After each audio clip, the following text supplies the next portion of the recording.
All right, ladies and gentlemen, we should be on page number 20, and we are going to very quickly look at a couple of these that have some whole numbers, okay? So I need for you guys to remember that I can take any whole number or integer and I can write it as a fraction, okay? So right here I'm doing 1 over 1. And right here, I'm going to factor out a greatest common factor of x. And anything else that has an algebraic expression, like anything added or subtracted, I'm going to put parentheses around that. Okay? Now, what I notice is that both of these fractions have an x in the denominator, but this one over here does not.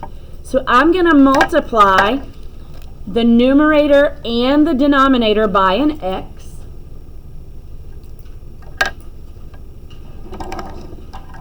And then I see that this second fraction has a factor of x plus 2, but the first and the last expression do not. So I'm going to multiply both the first and the last by a factor of x plus 2 on the top and the bottom.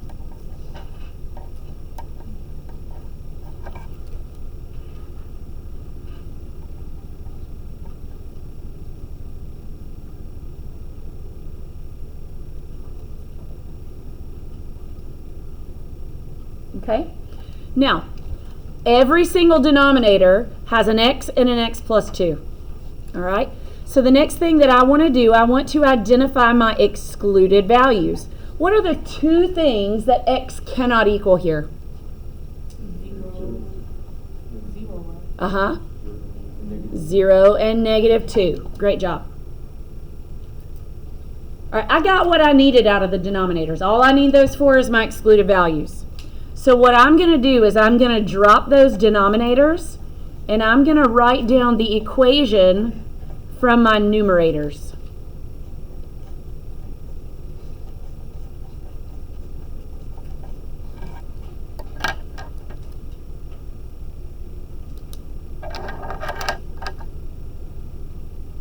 Okay? Now I have some distribution to do. Gotta do the distribution back here also for that polynomial multiplication.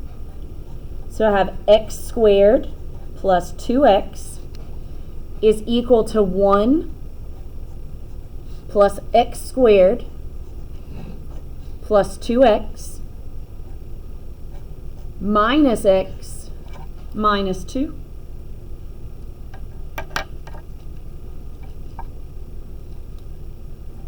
I'm going to combine these like terms on the right-hand side.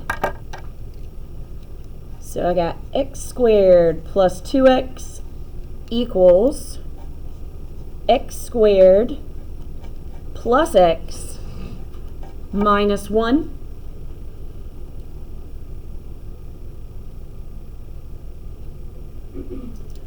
Okay, so initially, my thought process is I'm working with quadratics. If I'm working with quadratics, I want everything on one side and I want it set equal to 0. But what happens when I subtract an x squared from both sides here? They both cancel out.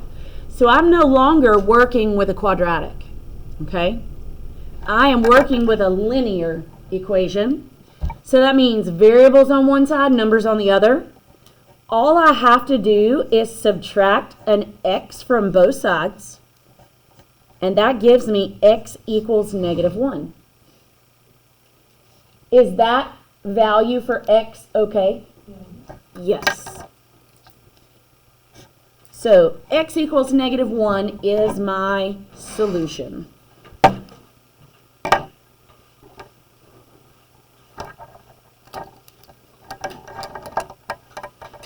Okay? Okay, same thing right here. I'm going to put this 1 over 1, and I'm going to take all of my numerators, denominators, and I'm going to put my parentheses around all those. All right, and I'm comparing denominators. I have two totally different things.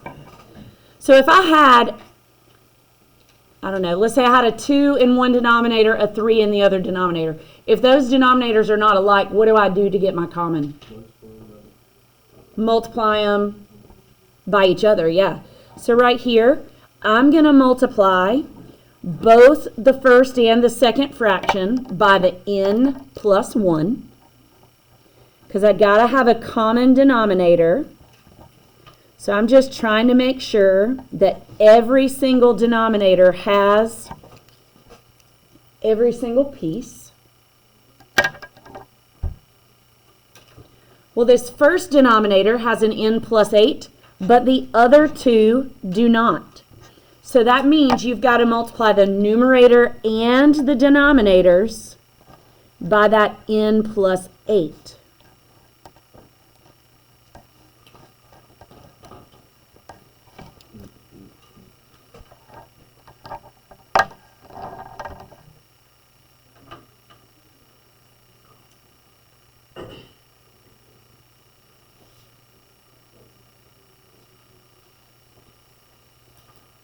Okay.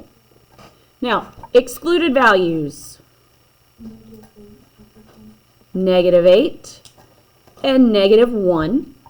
So when I get to the end, I'm going to compare my answers back to that. Okay. Now this is a hot mess, right? I've gotten everything I need from the denominator, so I'm just going to drop those. I'm going to write down the n plus 5 times n minus 1.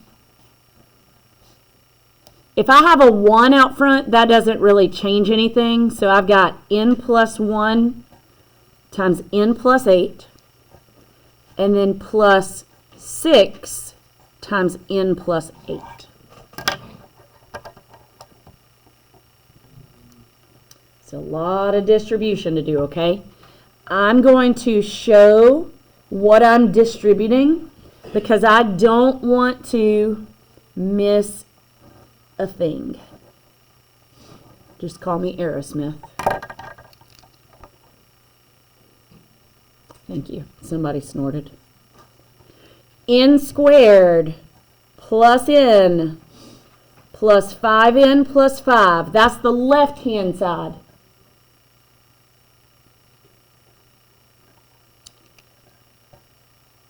N squared plus 8n plus 1n plus 8, and then 6n plus 48. What will my next step be? Yep. Okay, so let's see. I've got those that can also go with that 6n. All right. N squared plus 6n plus 5 equals n squared plus 15n, and then 8 and 48 give me 56.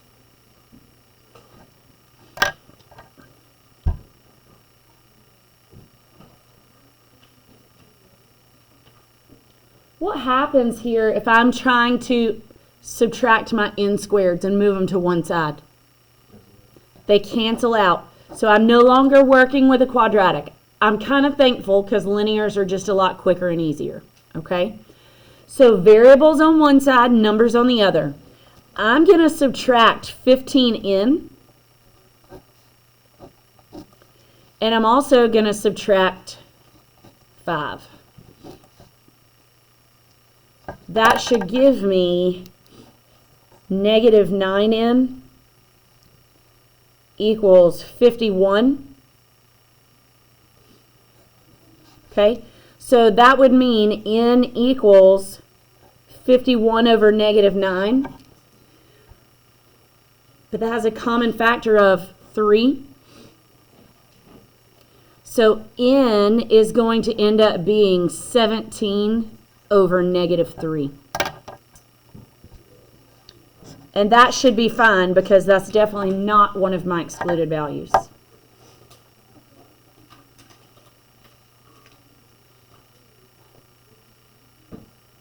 Okay?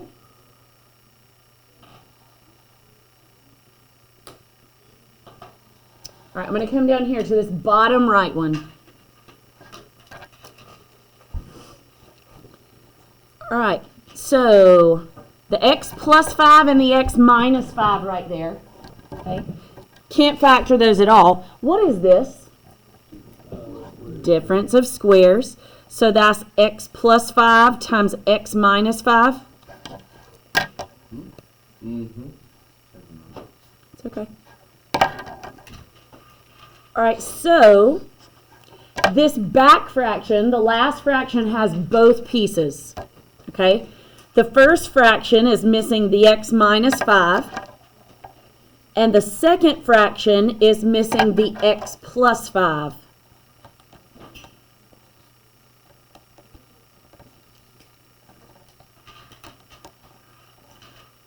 So I'm just adjusting my numerators and denominators as necessary. Okay. We know here that our excluded values are positive and negative 5. Okay. Positive and negative 5. Now I've got what I need from the denominator, so I'm going to discard that. And I'm going to go ahead and I'm going to distribute while I am bringing this down. That gives me 7x minus 35 plus 3x plus 15 equals 30. Now my like terms here are the 3x and 7x. So that's 10x. Then we got negative 35 plus 15. That should give me negative 20. What do I get next? 10x equals 50. So x then equals 5.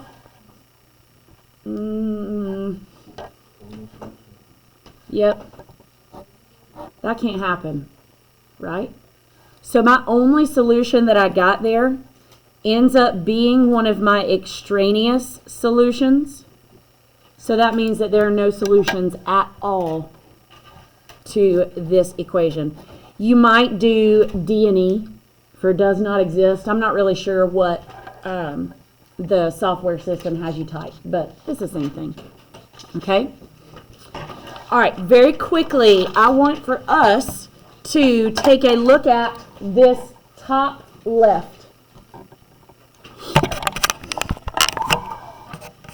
All right, so every single denominator is a trinomial, okay? So I got to factor every single one.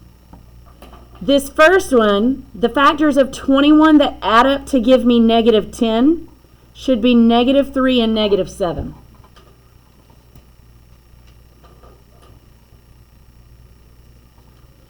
The second denominator, the factors that multiply to give me positive 77 but add to give me negative 18 are negative 11 and negative 7. And then this one should be x minus 11 times x minus 3.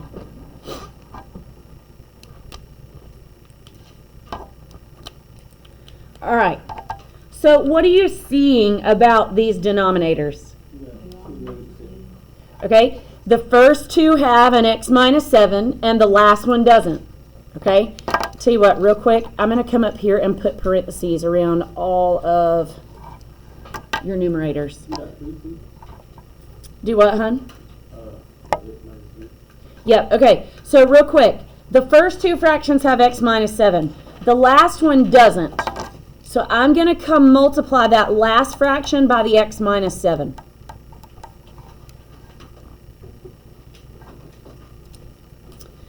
The first and last fraction have the x minus 3, but the middle one doesn't. So I'm going to multiply the middle fraction's numerator and denominator by the x minus 3.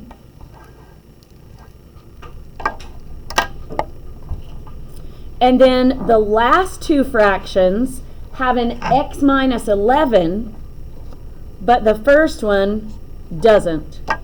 So we've got to multiply that x minus 11 in. Okay? What are my excluded values here?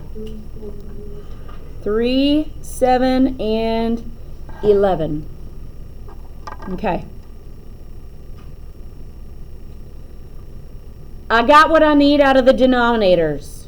So I'm going to write down the 3x minus 4 times x minus 11 minus x minus 8 times x minus 3, and that equals x minus 5 times x minus 7.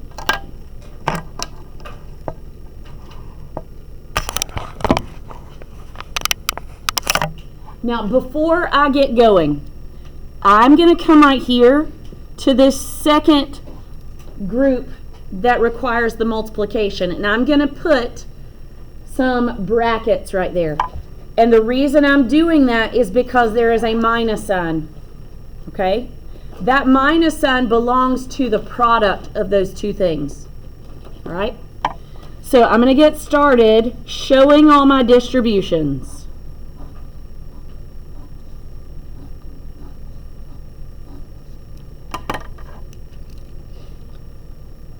I got 3x squared minus 33x minus 4x plus 44. And then I have minus, but I'm still going to keep those little brackets right here. Okay? I get x squared minus 3x minus 8x plus 24.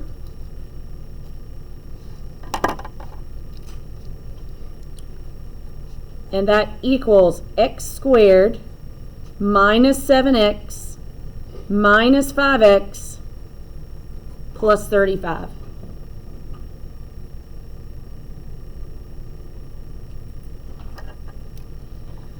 So I've got to combine my like terms. This is going to give me a negative 37x right there, a negative 11x, and a negative 12x.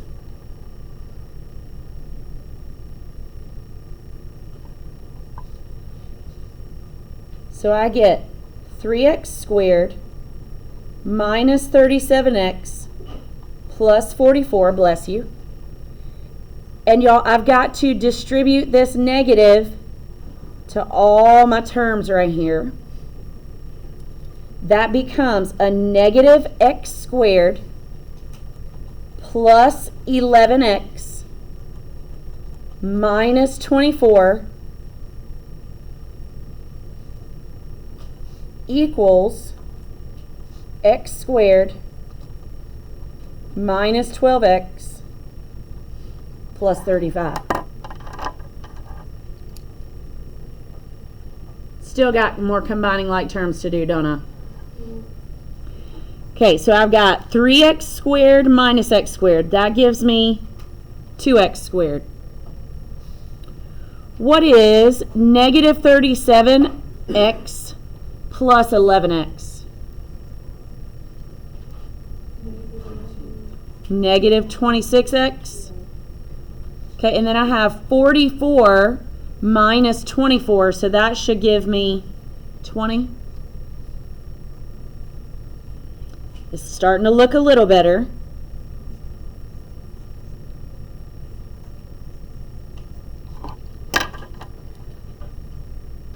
I'm working with quadratics, right? So I got to take all this stuff and move it over here. I'll subtract x squared. I'll add 12x. And I'll subtract 35.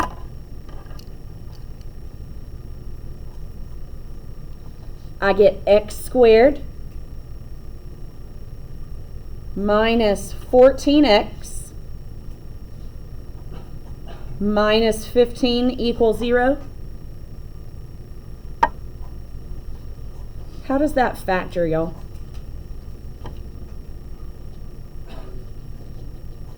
What two numbers multiply to give me negative 15 but add to give me negative 14?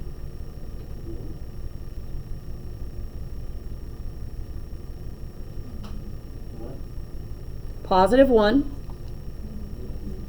negative 15. So I get two solutions. I get negative 1 and positive 15.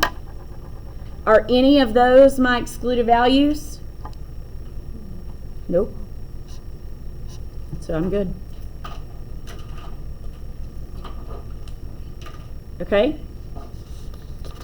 Flip it over, and I want to look at this very, very top one with you. Okay, I want to talk you through how we can do this using Desmos.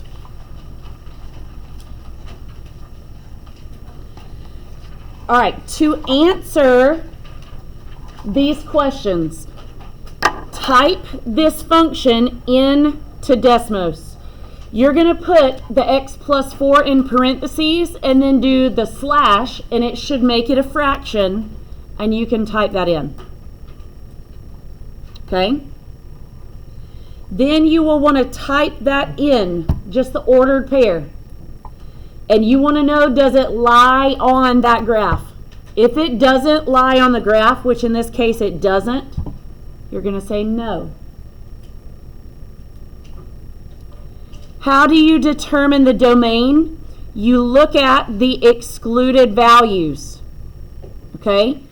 It tells you to give your answer using interval notation.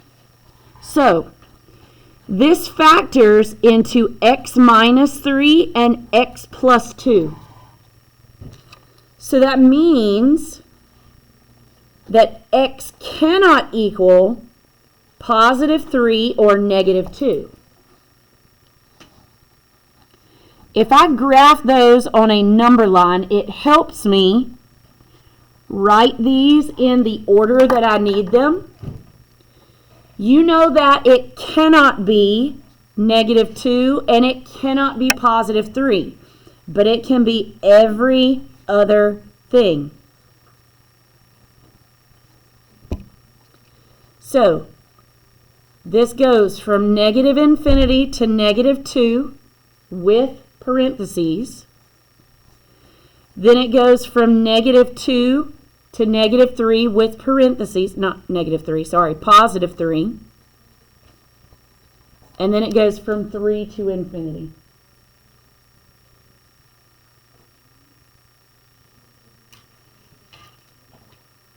Here, literally, you type in negative 1 plus 4. In the denominator, negative 1 squared minus negative 1 minus 6. I personally would rather do this without a calculator. Okay? My numerator here is just 3. What is negative 1 squared?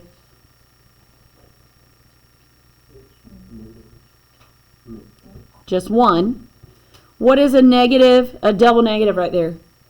Positive. And then you got minus 6. So, Jacob, you have 2 minus 6, which is negative 4. And that's your final answer.